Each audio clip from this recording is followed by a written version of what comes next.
Two springs A and B have force constant K1 and K2 respectively.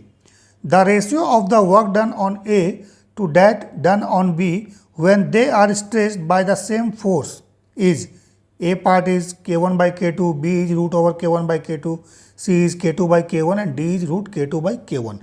ये question बहुत ही famous है, ठीक है।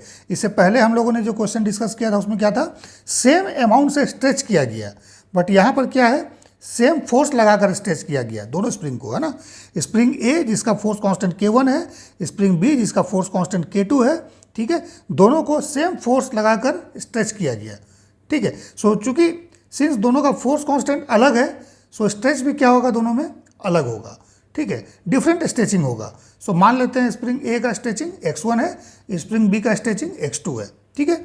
सो वर्क डन कैसे निकालेंगे, सो देखिए वर्क डन ए का क्या होगा, that is the potential energy stored in the spring A, so half K1 x1 square, ठीक है। अब ये तो क्लियर हो गया कि दोनों का स्ट्रेचिंग अलग हो गया, अमाउंट ऑफ फोर्स सेम है बट दोनों का स्प्रिंग कांस्टेंट अलग है, ठीक है। सो स्प्रिंग कांस्टेंट अलग होने के कारण दोनों का स्ट्रेचिंग भी अलग होगा, ठीक है, डिफरेंट स्ट्रेचिंग होगा। सो मान लिया स्प्रिंग ए का स्ट्रेचिंग x1 है एंड स्प्रिंग बी का स्ट्रेचिंग क्या है, x2 है।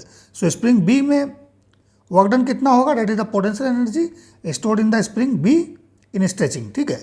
सो that is half K2 spring constant into x2 का स्क्वायर, इतना हो जाएगा। अब दोनों का रेशियो निकालिए, WA बाई WB, ठीक है। So this is half K1 x1 square divide by half K2 x2 square, ठीक है। सो देखिए हाफ हाफ कैंसिल हो जाएगा, K1 बाई K2 यहाँ रह गया और बचा क्या हमारे पास, x1 बाई x2 का स्क्वायर, करेक्ट है।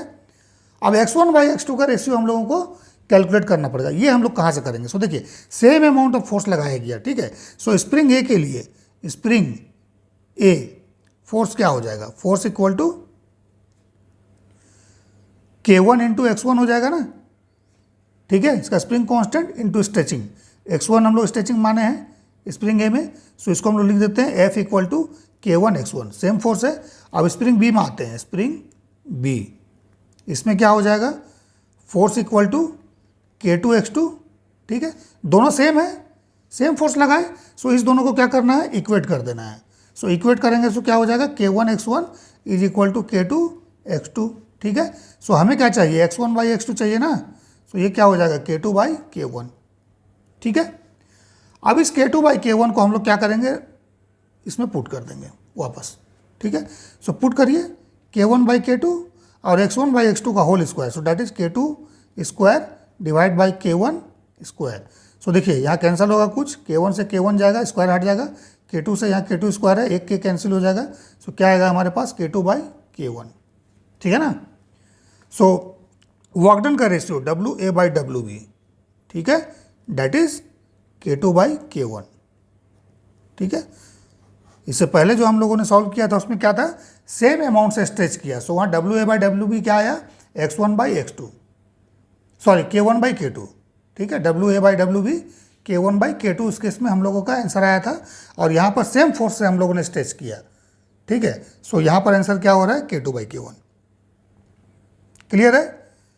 सेम फोर्स से हम लोग स्ट्रेच कर रहे हैं बट स्प्रिंग कांस्टेंट अलग है, इसलिए दोनों का स्ट्रेचिंग x1 x2 हम लोगों को मानना पड़ेगा जो कि डिफरेंट होगा, ठीक है। So this is the answer K2 by K1 for this case.